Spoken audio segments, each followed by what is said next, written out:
So here's what I propose. Take away all the labels. Take away the words fourth way, move Gurdjieff out of the way, so that we are dealing with the essential.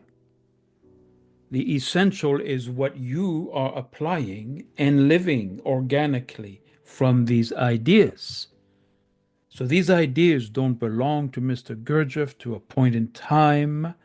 They are perennial truth, teachings, knowledge, gnosis that those who come across, like us, discover are nuclear power, potent in revealing us to ourselves, in enabling us to shift the axis of our consciousness and authentically awaken to a greater awareness, to a more objective perspective on ourselves and on life, to pull out of our narrow, limited subjectivity and lead us into connection with the greater life. Call it spiritual, call it transpersonal, call it anything you want. What it is a real, powerful methodology of which we find echoes in various fields because it is truth. So, what makes people fear that there is a cult element or a us against them element or a private elitist club element is only when it is locked into a form, a shape, such as the Gurdjieff Foundation, who do exactly what Gurdjieff told them not to do.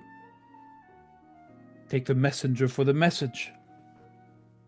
And so Gurdjieff said to his students in 1930s, 40s, when he had finally written his entire 1,500-page, virtually psychedelic volume, Beelzebub Tales to his grandson, in a marvelous, jovial, hilarious, cosmic way,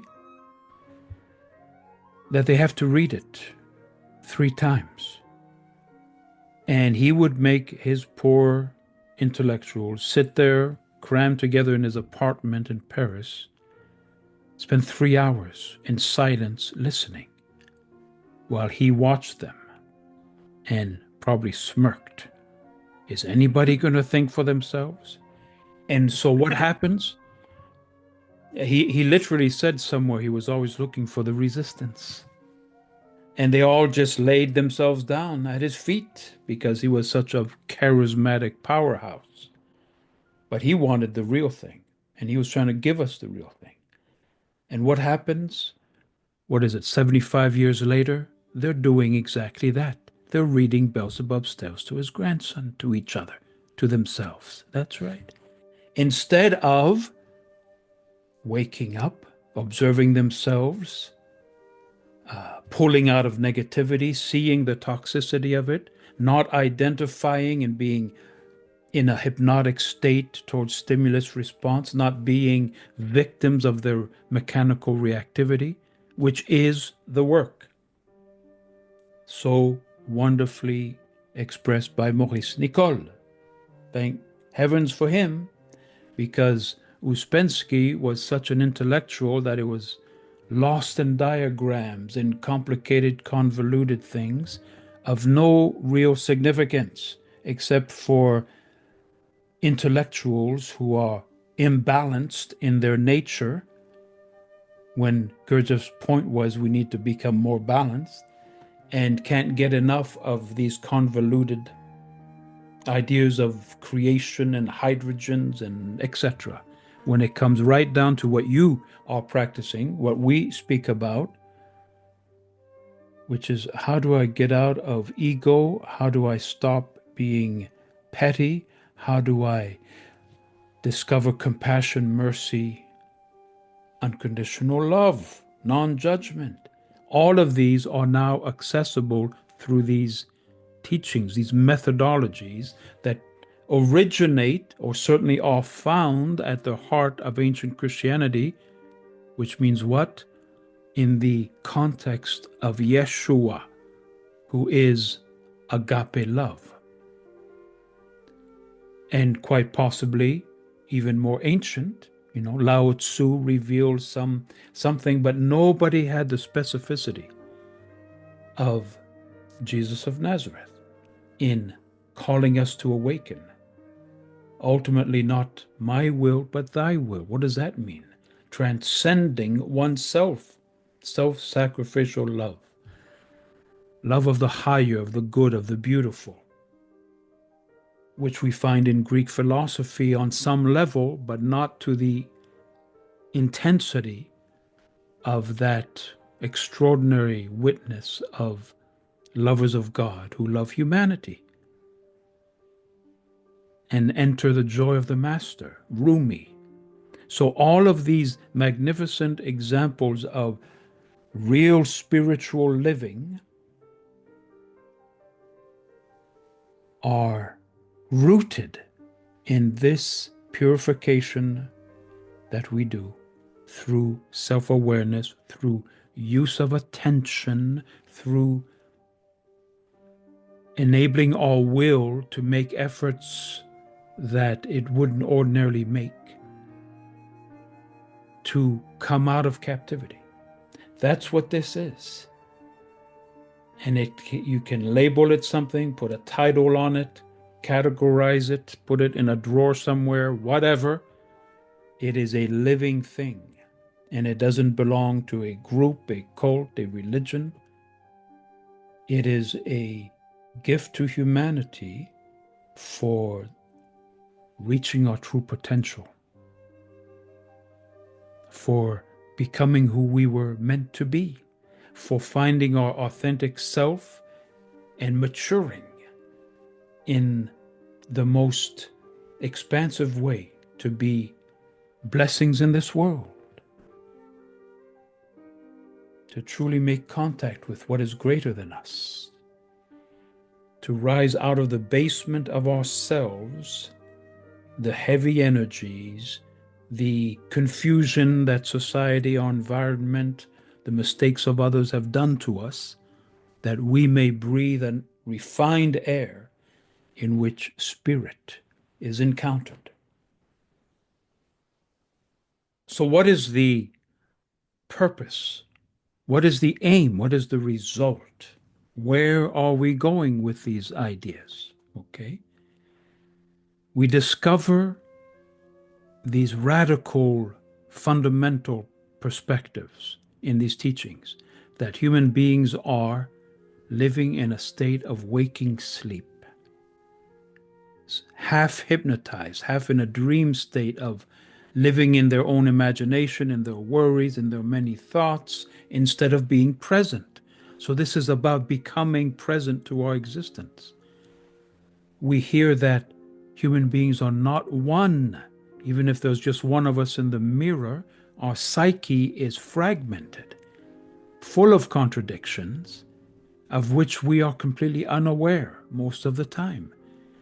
And so to seek to unify and become that one consistent persona that is a dependable being, that the next morning is not full of anger and that afternoon is happy and then this and that, but one that is consistently the best of themselves, beyond the multiplicity caused by random reactivity and passing moods, is foreign to mainstream society, because the assumption is that we are already unified, we are already conscious. So from the very beginning, these ideas are telling us something radical that we can and must verify for ourselves, right? Gurdjieff says, verify everything for yourself. And boy, can we verify it. However, the ego may not want to verify it. And many people will resist this because it is a demand for brutal honesty with oneself, for shattering our illusions about ourselves. And only those who are really hungry for truth, real meaning, real becoming, something greater than ourselves, whatever that might be named, who are willing to put pride and ego aside, self-importance, in other words, become humble enough, can have access to what these and other teachings reveal. And our culture designs us to not be those kinds of people, to be defensive, to be in competition with others, to have to hold on out of insecurity to an ego, rather than let it go and discover our essential being. These teachings are found in Eckhart Tolle and so many others that are respected people. Eckhart Tolle himself, in The Power of Now, for instance, which is very popular, took many of these ideas straight from Gurdjieff. He uses those words, identification, etc. So it doesn't matter where it comes from, it's just that truth is truth, and you will find it. You will resonate to it, you will find it in so many different ways. Khalil Gibran speaks of this in The Prophet, for heaven's sakes. But this approach gives us tools, not platitudes, not theologies, not philosophies, but ways in which we can actually access what somewhere in us we have tasted before. When we reach a higher state of consciousness, by pulling away internally from all the noise and being present to the moment, we taste something we've known before in different moments of life, moments of great joy, moments of great peace, on top of a mountain, on vacation, away from the noise, from the madding crowd, as the saying goes.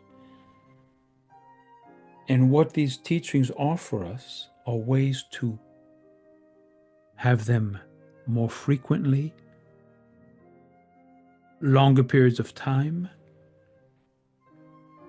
and eventually become integrated as part of our daily reality, rather than the rare moment that was beautiful and now it's gone.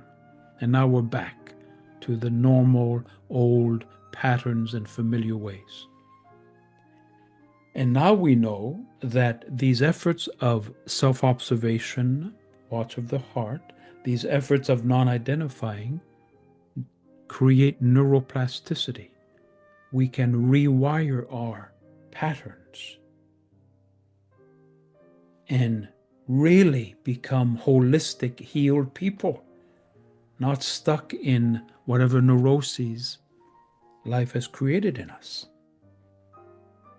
And that fundamental liberation and authenticity gives us access to a quality of consciousness that makes us people of peace, people of joy, people of love, because we are mindful of that vaster wisdom that we now have access to, that we are living, embodying, by having come out of the subterranean prison hole, oubliette they call him, in the days of Louis XI in France, where they put the prisoner in some forgotten hole in the bottom of the castle, and he's left there and forgotten.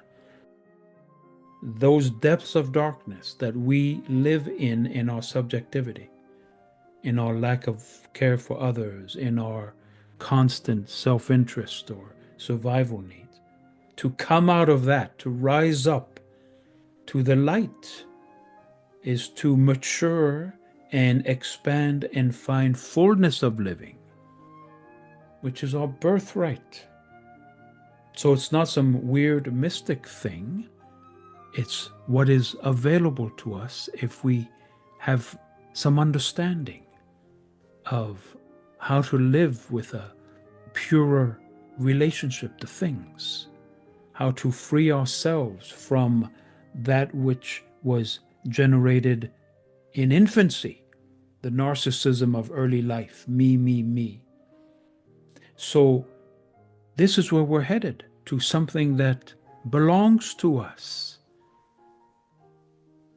that society suggests we shouldn't be interested in because we have to pay taxes and take care of ourselves and our responsibilities. But Antoine de Saint-Exupéry in Le Petit Prince speaks of these things, that childlike wonder, that freedom that the adult world has lost. We can recover that within ourselves and rise to the fullness of our potential as human beings.